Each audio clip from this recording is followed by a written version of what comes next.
Carlo Ancelotti কি জিনিস সেটা কালকে আবার প্রমাণ করে দিল। জাপানকে ২-১ গোলে হারালো ব্রাজিল। কালকে ম্যাচ নিয়ে কিছু বিস্তারিত কথা বলি। খেলার শুরু থেকে জাপান যেভাবে ডিফেন্স মোডে খেলতেছে, ফরমেশনটা দেখেন 5-4-1, মানে একজনকে উপরে রাখছে। মানে যে বল হাইলে অ্যাটাকে গোল দিবে বা অ্যাটাক করবে। আর বাকি সবাই নিচে। এভাবে খেলাটা চলতেছে।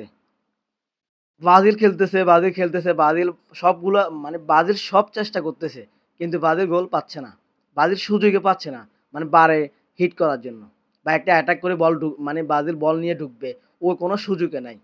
যখনই দানিলো একটা ভুল করছে, ওই বলটা নিয়ে জাপানের একটা প্লেয়ারে সে ১-২ টা টাচে ব্রাজিলের বক্সের ভিতরে আসি কি অসাধারণ একটা ফিনিশিং এ গোলটা দিয়ে ফেলল।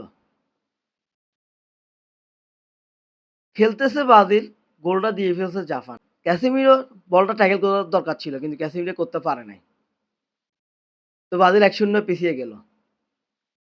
পুরো মাঠ খেললো, এতক্ষণ খেলতেছে ব্রাজিল, গোলটা দিছে জাপান। তো প্রথম হাফে ব্রাজিল অনেক চেষ্টা করছে ২-১ টা ক্রস করতে বা বক্সের ভিতরে ওভারলোড করতে। কিন্তু এগুলা করতে পারে নাই। যা করছে তাদের গোলই বা ডিফেন্সেরা সব নষ্ট করে ফেলছে। ১-০ গোলে পিছিয়ে থেকে বিরতিতে যায় ব্রাজিল। দ্বিতীয় হাফে খেলার শুরুতে ফাঁকি তারা উড়াই এনরিকে নামালো। তখনই ব্রাজিলের খেলা পরিবর্তন হয়ে গেল। আপনি কালকে যদি একটু খেয়াল করে দেখেন ৫০ থেকে ৭০ মিনিট ব্রাজিল যে অ্যাটাক খেলছে, যে প্রেসার জাপানের ডিফেন্স গোলকিপারের উপরে রাখছে, ব্রাজিল যদি গোল না পাইতো তাহলে ফুটবলের সৌন্দর্যটা মনে হয় এখানে নষ্ট হইতো। মানে এই ২০ টা মিনিট ব্রাজিল কি না করছে গোলের জন্য। সর্বোচ্চ চেষ্টা করছে। ব্রাজিল ব্রাজিল ২ সাইড থেকে ক্রস করা শুরু করছে যখন, মানে এ পাশ ও পাশ থেকে ব্রাজিল যখন ক্রস করা শুরু করছে, তখনই জাপানের ডিফেন্স একদম ভেঙে গেছে। জাপান কি করবে বুঝে পারতেছে না। তখনই গ্যাব্রিয়েলের অ্যাসিস্টে ক্যাসেমিরোর গোলে ব্রাজিল সমতা ফিরল। যে ক্যাসেমিরোকে প্রথম হাফে আমরা খুঁজে পাই নাই, ওই ক্যাসেমিরো গোল থেকে আমরা সমতা ফিরলাম।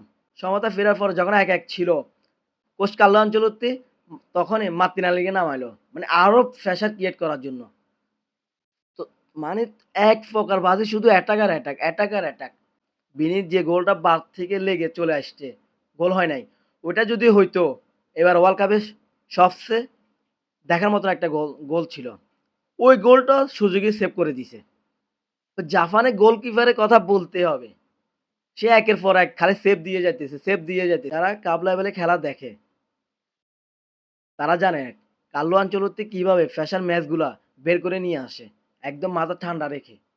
৯০ মিনিটের পরে যে ৬ টা মিনিট অতিরিক্ত সময় দিছে, জাপান ফেরা ধরে নিছে।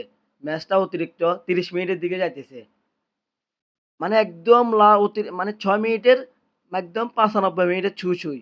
ওই টাইমে গুমারাসের বাড়ানো বল থেকে মার্তিনেলি যে গোলটা দিল, মানে জাস্ট অসাধারণ এবং দেখার মতন গোল ছিল। আজকের ম্যাচে জয়ের গোলটা আসলো মার্তিনেলি থেকে। ওই গোলের পরে ব্রাজিল ২-১ এর লিড নিয়ে যায়। জাপান শুরু থেকে যেভাবে খেলছে ভাই ওদেরকে সেলুট দিতে হবে। জাপান ব্রাজিলকে পাগল করে ফেলছে প্রথম হাফে। সেকেন্ড হাফে ব্রাজিল আবার জাপানকে পাগল করে ফেলছে। কিন্তু জাপান অসাধারণ খেলছে। এটা বলতে হবে। জাপানের প্রত্যেকটা প্লেয়ার অসাধারণ খেলছে। গোলি তো আলাদা করে গোলির কথা আর কি বলবো। গোলি অসাধারণ কিছু সেভ দিছে। নাহলে ব্রাজিল আরো অনেক আগে ২-১ টা গোল পেয়ে যেত। কালকে ব্রাজিলের ম্যাচটা আপনাদের কাছে কেমন লাগছে কমেন্টের মাধ্যমে জানাবেন। তো বামোস! কার্লো আনচেলত্তি নকআউটের মাস্টারমাইন্ড কার্লো আনচেলত্তি। ব্রাজিলের এখনো অনেক কিছু দেখানো বাকি আছে। তো সবাই রেডি থাকেন। এভাবে কামব্যাক হবে। এই ব্রাজিল রিয়াল মাদ্রিদ মতন কামব্যাক করে ফিরবে সামনের ম্যাচগুলা।